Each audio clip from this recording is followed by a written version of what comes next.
খেতে গেলেই মুখের ভেতরে জ্বালা যন্ত্রণা করছে, মুখের ভেতরে ঘা হয়েছে।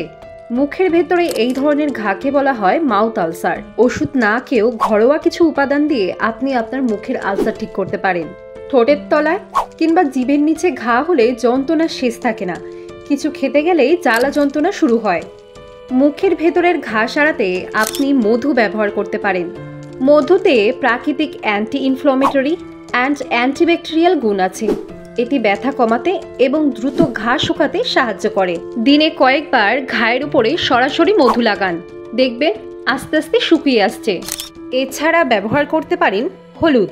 এটি যে কোনো ধরনের ঘা, ক্ষত বা সংক্রমণ প্রতিরোধ করে এবং ব্যথা কমাতে দারুণ কাজ করে।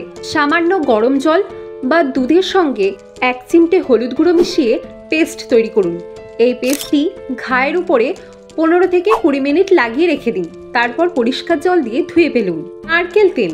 নারকেল তেল ঘায়ের উপর একটি প্রতিরক্ষামূলক স্তর তৈরি করে, ফলে জ্বালা যন্ত্রণা কম হয়। অল্প পরিমাণ নারকেল তেল নিয়ে ঘায়ের উপরে লাগিয়ে রাখুন, এটি সারা রাত রেখেও দিতে পারেন। যদি মুখের ঘা অতিরিক্ত বেশি হয় তাহলে অবশ্যই ডাক্তারের সাথে যোগাযোগ করুন।